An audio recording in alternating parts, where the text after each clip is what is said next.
تو یہاں درجہ چہارم کی ایک نوکری ہوتی ہے جسے نائب قاصد کہتے ہیں. تو نائب قاصد کی سیٹیں تھیں، وہ تھیں کوئی 50 سیٹیں.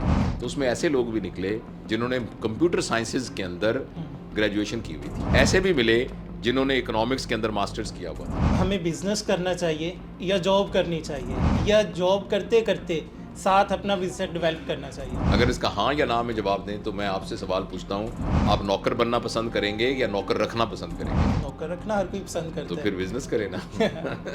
وہ آدمی جس کی دونوں ٹانگیں کٹی ہوئی ہیں یہ اس کے لیے بھی ہے، اور وہ آدمی جو دنیا کا امیر ترین آدمی اس کے لیے. اگر آپ کسی عہدے پر بیٹھے ہوئے ہیں ٹھیک ہے، اور کوئی شخص جو آپ سے جونیئر ہے وہ مجمع میں آپ کی تعریف کر رہا ہے تو اس بندے سے بچیں.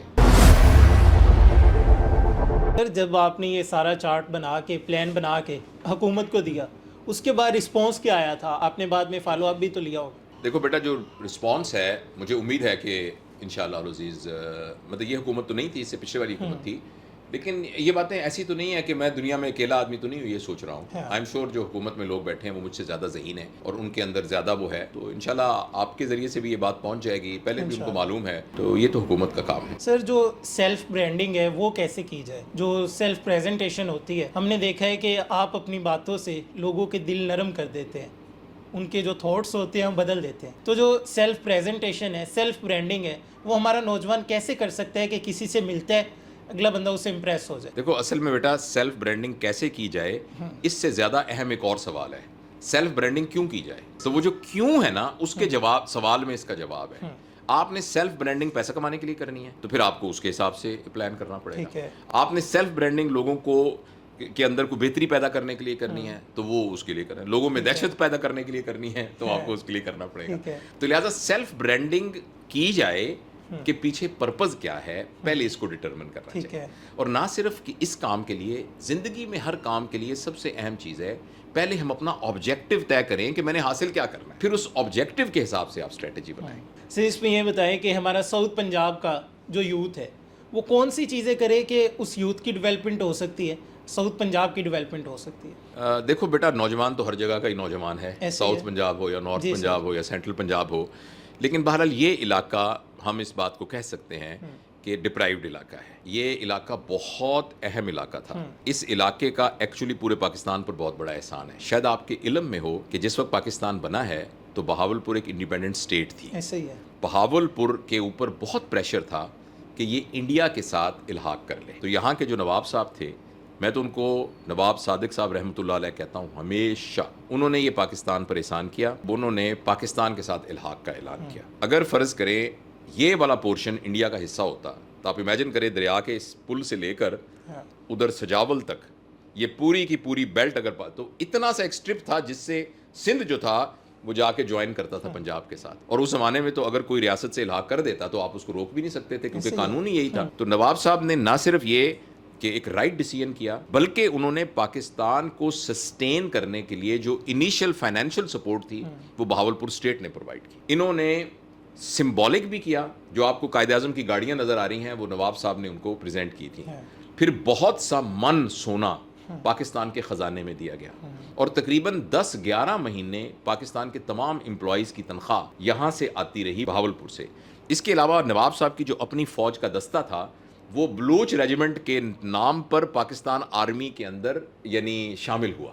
آپ کبھی وہ 23 مارچ کی پریڈ دیکھیں نا تو اس میں ہوتا ہے اے مرد مجاہد جاگ ذرا وقت شہادت. لیکن جو ہی بلوچ ریجیمنٹ آتی ہے تو اس کا تمغہ چینج ہو جاتا ہے. اور وہ ہے جو ان کا یہاں قومی، اور اس کی جو دھن تھی وہ جرمن ایک میوزیشین نے بنائی تھی جس پر ایک سرائکی گانا ہے، یہاں کھڑی ڈینی ہاں سنیہا انہاں لوکاں کو اللہ آن ملاوے ساڑیاں جھوکاں کو. تو وہ اس کے اوپر وہ ہمارے جو ڈرمرز ہیں وہ بجاتے ہیں. تو یعنی بہاولپور کی اتنی ایک طرح کی پاکستان میں کنٹریبیوشن ہے. لیکن اس کے بقدر بہاولپور کے جو کا ایک بہت عرصے سے ایک ڈیمانڈ ہے کہ یہاں اس کے حساب سے فیسلٹیز ہونی چاہیے، وہاں اپلفٹنگ. تو اس میں بہرحال بڑی کوتاہی ہوئی ہے. میں ذاتی طور بہاولپور کے شہری ہونے کی ایسے، اور بہاولپور کی ایک مزدار بات بتاؤں، بہاولپور ایک ایسا شہر ہے کہ جس کے اندر کوئی بندہ اپنے آپ کو سرائکی نہیں کہتا، کوئی بندہ اپنے آپ کو پنجابی نہیں کہتا. یہاں کا رہنے والا ہر بندہ اپنے آپ کو ریاستی کہتا ہے. تو یہاں یزمان کے علاقے میں بہت زیادہ پنجابی بولنے والے لوگ رہتے ہیں، پیور پنجابی بولتے ہیں. یہاں اردو سپیکنگ لوگ بے شمار ہیں. یہاں علاقہ شادرہ بہت سارے لوگ ہیں جو اردو سپیکنگ ہیں،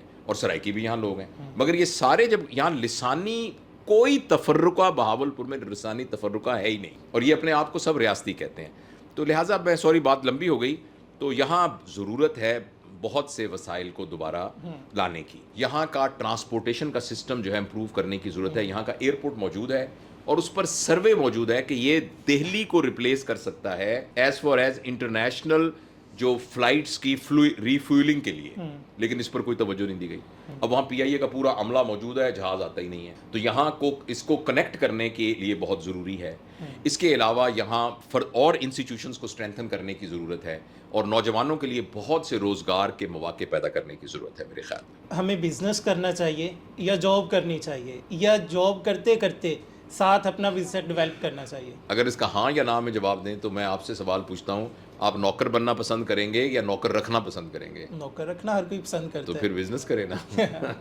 نوکری کی تو ایک لمٹ ہے. دیکھیں نا, اگر آپ میں جب پرنسپل تھا تو یہاں درجہ چہارم کی ایک نوکری ہوتی ہے جسے نائب قاصد کہتے ہیں. تو نائب قاصد کی سیٹیں تھیں, وہ تھیں کوئی 50 سیٹیں. تو اس کے لیے 14,000 اپلیکینٹ تھے. اب 14,000 میں سے جس کا کوئی خاص کرائٹیریا بھی نہ ہو, 50 بندے سلیکٹ کرنا کتنا مشکل ہوتا ہوگا. ایسے ہی ہے. تو جب ہم نے اسکروٹنائز کیا کہ اس میں سے کچھ کم از کم شارٹ لسٹ کریں, تو اس میں ایسے لوگ بھی نکلے جنہوں نے کمپیوٹر سائنسز کے اندر گریجویشن کی ہوئی تھی. ایسے بھی ملے جنہوں نے اکنامکس کے اندر ماسٹرز کیا ہوا تھا. تو جب ایک اکنامک کے ماسٹر سے میں نے پوچھا کہ بیٹا تم یہ درجہ چہارم کی نوکری کے لیے کیوں آئے ہو, پتہ ہے آپ کو اس کی کتنی تنخواہ ہے؟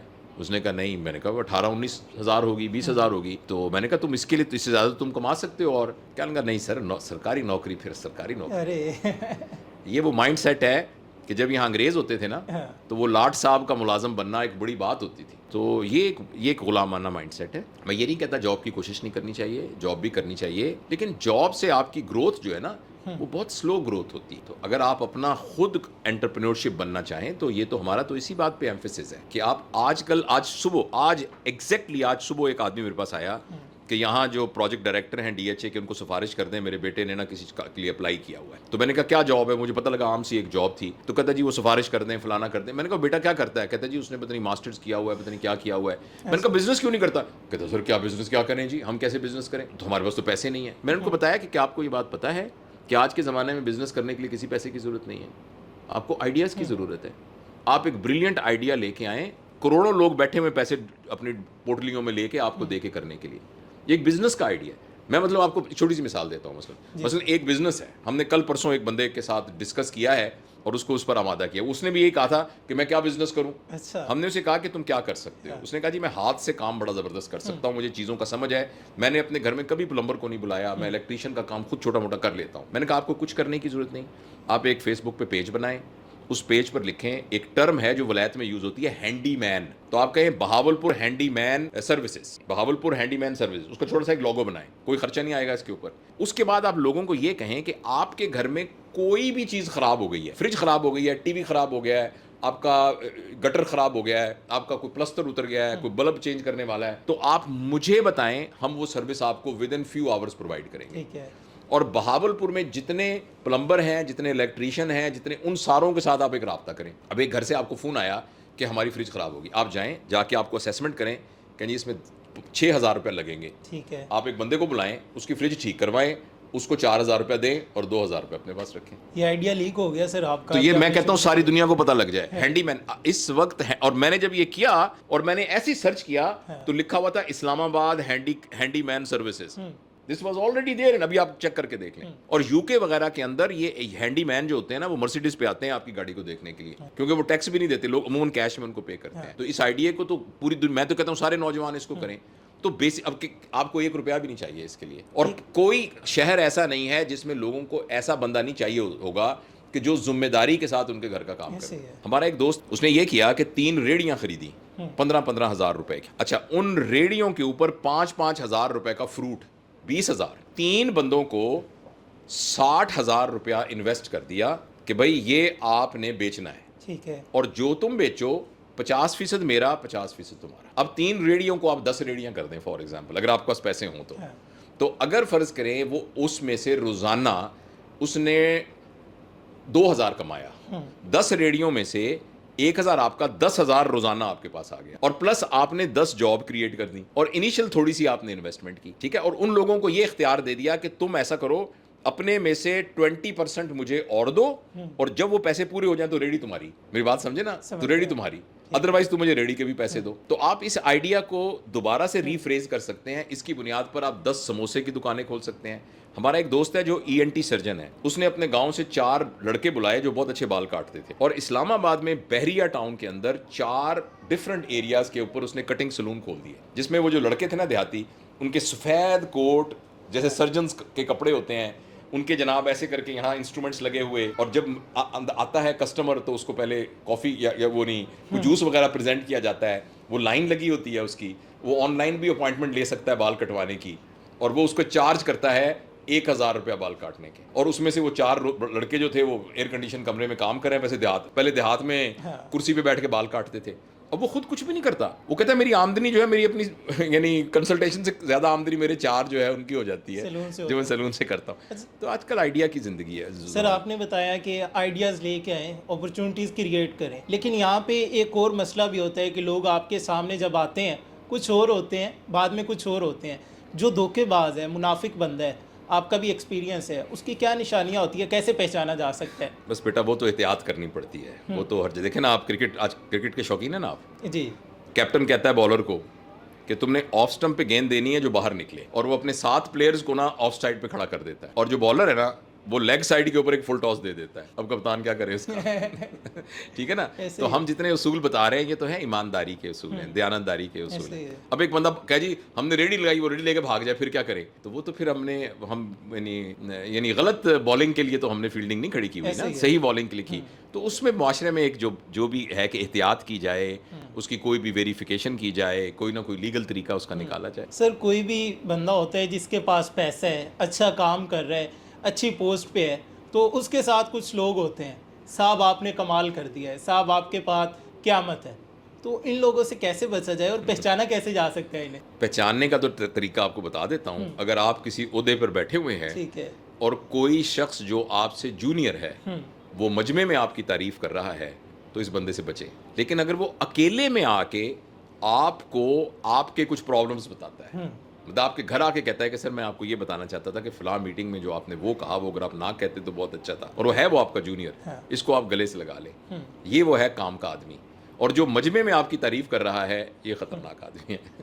ہاں سر آپ نے بزنس کے بارے میں بات کی, نوجوانوں کے بارے میں بات کی. ہم نے دیکھا ہے کہ آج کل بہت سارے ایسے لوگ ہوتے ہیں, پیسہ بھی ہوتا ہے, پوسٹ بھی ہوتی ہے, سکون نہیں ہوتا. کیا وجہ ہے؟ سکون کے لیے ایک شرط ہے, اگر وہ شرط نہ ہو تو سکون کسی کو نہیں ہو سکتا. صرف آپ جاننا چاہیں گے نا, ایک بالکل شرط سر, صرف ایسے ہی ہے. کوئی بھی شخص, وہ آدمی جس کی دونوں ٹانگیں کٹی ہوئی ہیں یہ اس کے لیے بھی ہے, اور وہ آدمی جو دنیا کا امیر ترین آدمی اس کے لیے بھی ہے. سکون صرف ایک کنڈیشن پوری ہو تو ملتا ہے, اور وہ یہ ہے جو کچھ اللہ نے آپ کو دیا ہے آپ اس پر راضی ہیں. اس کا تعلق کوانٹٹی سے نہیں ہے, آپ کے پاس کتنا ہے اس سے اس کا کوئی تعلق نہیں ہے. اس کا تعلق اس بات سے ہے, کوالٹی سے ہے, کہ جو کچھ اللہ نے آپ کو دیا ہے آپ اس پر راضی ہیں کہ نہیں ہے. لہٰذا اگر ہمیں یہ والی صفت آ جائے, جو اللہ نے مجھے دیا ہے میں اس پر راضی ہوں. وہ شخص جس کے پاس کچھ بھی نہیں ہے, اس سے کہا جائے کہ تمہاری دونوں آنکھیں نکال لیتے ہیں, تمہیں 2 کروڑ دے دیتے ہیں, تو مجھے امید ہے کہ وہ کہے گا نہیں جی میں تو 2 کروڑ نہیں لیتا. تو 2 کروڑ کی تو آپ کی آنکھیں ہیں, پھر آپ اپنے ناک کا ریٹ لگائیں, پھر اپنے کان کا ریٹ لگائیں, پھر اپنے دانت کا ریٹ لگائیں, پھر ایک ایک انگلی کا, پھر ایک ایک ناخن کا ریٹ لگائیں, تو خربوں روپے کے تو آپ خود کھڑے ہوئے ہیں. خربوں روپے کی پراپرٹی تو آپ کی اپنی باڈی ہے. وہ بندہ جس کے پاس کچھ بھی نہیں ہے نا, جس کا بال بال قرضے میں جکڑا ہوا ہے, وہ بھی خربوں روپے کی تو پراپرٹی کے اوپر بیٹھا ہوا ہے. تو اس لیے آپ جو کہہ رہے ہیں نا کہ جو بندہ سکون میں نہیں ہے مگر سب کچھ ہے, وہ ہے کہ جس کو اس بات کا نہیں پتا کہ سکون چیزوں کے مقدار کو زیادہ کرنے سے نہیں آتا, وہ اس بات پر آتا ہے کہ جو اللہ نے دیا ہے وہ اس پر راضی ہے کہ نہیں ہے. بہرحال ہمیں اپنی طور پہ پوری کوشش کرنی چاہیے کہ ہم وسائل زیادہ سے زیادہ اکٹھے کریں, لیکن اصل میں یہی سیکھنا بہت ضروری ہے. یہ آئے گا تو سکون آئے گا, ورنہ بل گیٹ کو بھی سکون نہیں آئے گا. قرض لے کے کاروبار کرنا چاہیے؟ اگر آپ کے پاس قرض کو لوٹا دینے کی اسٹریٹجی موجود ہے تو پھر قرض لے کے کاروبار کرنے میں کوئی حرج نہیں ہے. آپ کی اسٹریٹجی اس قسم کی ہے کہ آپ کا کاروبار اس قرض کی ادائیگی کو انشور کرے گا. اگر وہ قرض لے کے آپ کے اوپر ذمہ داری بڑھے گی تو پھر کاروبار نہیں کرنا چاہیے. آپ نے وہ ایک کتاب پڑھی ہوئی رچ ڈیڈ پور ڈیڈ, تو اس نے جو امیر آدمی کی سائیکالوجی بیان کی ہے نا, تو وہ بندہ کہتا ہی ہے کہ میں نے تو زندگی میں ہمیشہ سارے کاروبار اپنے پیسوں سے کیے ہی نہیں ہے, قرض لے کے کاروبار کرتا ہوں, اور اس کاروبار کے اندر سے قرض پے کرتا ہوں اور اسی سے اپنے کاروبار کو گرو کرتا ہوں. تو قرض لینے میں کوئی حرج نہیں ہے بشرطے کہ وہ قرض عیاشی کرنے کے لیے لیا جائے, اللہ تھللے کے لیے کیا جائے. وہ اس بزنس کے اندر یہ پوٹینشیل ہونا چاہیے کہ اس قرض کو واپس کر دیں. سر جو آپ کی گیدرنگ ہے وہ بہت زیادہ میٹر کرتی ہے, تو آپ کے جو دوست ہیں کیا وہ بھی سارے اسکالر ہیں, سارے ڈاکٹرز ہیں, یا عام آدمی بھی آپ کے دوست ہیں؟ اسکالر ہونا تو کوئی بڑی بات نہیں ہوتی. ایک یعنی ضروری نہیں ہے کہ اچھا ہونے کے لیے اسکالر ہونا کوئی ضروری نہیں ہے. تو میرے تو بہت دوست ہیں اور اس میں ہر واکس آف لائف کے دوست ہیں. مطلب میں احمد جاوید صاحب کو بھی میں اپنا دوست کہتا ہوں, جن سے بڑا عالم اس وقت پورے پاکستان میں کوئی نہیں ہے, بلکہ دنیا کے بڑے علماء میں ان کا شمار ہوتا ہے. اور میرے وہ بھی دوست ہیں جو گھر کے اندر کو میرے ساتھ کام کرتے ہیں, وہ بھی میرے دوست ہیں. سر جلدی پیسہ کمایا جا سکتا ہے اور کیسے کمایا جا سکتا ہے؟ اصل میں یہ سوال کیوں پوچھا آپ نے, یہ اہم ہے. کیونکہ ہمارے جو نوجوان ہیں ہر کوئی چاہتا ہے, ایون میں ہوں, کہ دن سے رات نہ ہو, میرے پاس بھی گاڑیاں ہو, بنگلہ ہو. کیا ایسا کرنا چاہیے, اس کے پیچھے بھاگنا چاہیے؟ آپ خود بتائیں اس کا جواب کیا ہے, لاجیکل جواب کیا ہے؟ یہی تو میں آپ سے پوچھنا چاہ رہا ہوں کہ ایکسپیرینس بیس پہ آپ بتائیں. بس بیٹا یہ خواہش ہی بہت غلط خواہش ہے. اس خواہش کو ہی سمجھنا بہت ضروری ہے. پیسہ ایک ذریعہ ہے, ایک مین ہے ایک آبجیکٹیو کو اچیو کرنے کا. ٹھیک ہے. پیسہ خود آبجیکٹیو نہیں ہے. اور اللہ تعالیٰ نے قرآن کے ذریعے, دنیا کے اندر مثالوں کے ذریعے یہ بات بتائی ہے کہ جن لوگوں نے پیسے کو اپنا آبجیکٹیو بنایا ہے وہ دنیا میں کبھی بھی خوش نہیں رہ سکے, کبھی بھی سرخرو رہ سکے. ہاں پیسہ بہت اہم ہے, یہ means to achieve an object ہے. یعنی آپ نے پیسہ کمانا ہے تو کس لیے کمانا ہے, وہ جو کس لیے کا جواب ہے نا وہ ڈٹرمن کرے گا کہ کیا ہے. کیونکہ پیسہ ایز سچ آبجیکٹیو ہے ہی نہیں. پیسہ کماؤں تاکہ میں اس سے پیسہ کما کے پھر اور پیسہ کما کے پھر اور پیسہ کماؤں تاکہ میں اس سے پیسہ کما کے پیسہ کماؤں, اور وہ یوں گھوم رہے ہوتے ہیں. ایسے ہی ہے. تو یہ والا چکر جو ہے نا, یہ اسی چکر میں انسان کو گھما دیتا ہے. تو آپ پیسہ کما کے کرنا کیا ہے, یہی بات شہرت کی ہے کہ fame, I want to be a famous. Famous بن کے کرنا کیا ہے, فیم کا کرنا کیا ہے, عقل دی اللہ نے, عقل کا کرنا کیا ہے. ایز سچ عقل کوئی پرپز نہیں ہے, ایز سچ عقل کا کوئی پرپز نہیں ہے جب تک کہ اس کا کوئی پرپز اور نہ ہو کہ عقل کہاں استعمال کرنی ہے, پیسہ کہاں استعمال کرنا ہے. سر آپ کے نزدیک شہادت کا فلسفہ کیا ہے اور کسی بھی قوم کے لیے یہ کتنا ضروری ہے؟ بیٹا میں مذہبی عالم تو نہیں ہوں, اس لیے میری بات کو بہت وزن نہ دیا جائے, لیکن جو میری انڈرسٹینڈنگ ہے وہ میں عرض کرتا ہوں. شہادت کا مطلب یہ ہوتا ہے کہ کسی بات کے ہونے کا ثبوت دینا. ایک جگہ پر ایک واقعہ ہوا ہے تو میں اس کی شہادت دی کہ یہ میں نے واقعہ ہوا ہے. تو اللہ کا دین جو ہے وہ سب سے بڑا ہے, بے شک. اللہ کا پیغام سب سے بڑا ہے. اللہ کے پیغام کو پوری دنیا تک پہنچانے کے لیے ثبوت کے طور پر اپنی جان تک کو دے دینا, اپنے مال کو دے دینا, اس کے طور پر اپنی عزت کو داؤ پہ لگا دینا, اس کے طور پر اپنی جان کو دے دینا, اس نیت کے ساتھ کہ میں پوری دنیا کو ثابت کر سکوں کہ کوئی شخص اپنی انگلی بھی خون کا ایک قطرہ دینے کو تیار نہیں ہے, میں نے اپنی جان دے دی کیونکہ میں اس بات کی گواہی دیتا ہوں کہ اللہ کا دین صحیح ہے. یہ ہے شہادت کا کانسیپٹ. شہادت کا مطلب کیا ہے, اشہد اللہ الہ کہتے ہیں تو آپ گواہی دے رہے ہوتے ہیں نا. تو ہم جب شہادت کہتے ہیں تو شہادت کی ٹاپ کی یعنی اس کی جو اعلیٰ شکل ہے وہ یہ ہے کہ یہ بات پوری دنیا کو بتانے کے لیے کہ اللہ کا دین سچا دین ہے, میں اپنی جان تک کی قربانی دے سکتا ہوں. اور اس سلسلے میں نا بہت ہی سنجیدہ ہونے کی ضرورت ہے, اور اس سلسلے میں ایک پورے معاشرے کی تربیت کی ضرورت ہے. انفارچونیٹلی ہم معاشرے کی صحیح طریقے سے تربیت نہیں کر سکے. چونکہ ہم معاشرے کی صحیح طریقے سے تربیت نہیں کر سکے, اس لیے پھر ایب نارمل سچویشن کریٹ ہوتی ہے. یہ گھروں کے اندر تربیت کی ضرورت ہے, ایسی تربیت کی ضرورت اداروں کے اندر ہے, ایسی تربیت کی. اور دوسری بات یہ ہے, بہت دفعہ کوئی بھی بات جو معاشرے میں ہم چینج کرنا چاہتے ہیں نا, تو اس کو چینج کرنے کے لیے صرف اس کے بارے میں گفتگو کرنے کی بجائے اس کا ایک کنکریٹ سالڈ ایویڈنس بھی کریٹ کرنا ہوتا ہے. تو ہمارے معاشرے میں ایک سب سے بڑا پرابلم یہ ہے کہ ہم چیزوں کے بارے میں ایک عملی نمونہ نہیں بنا کے پیش کر سکے, جس کی وجہ سے لوگ پھر بعض اوقات بھٹک جاتے ہیں اور بعض اوقات گمراہ ہو جاتے ہیں.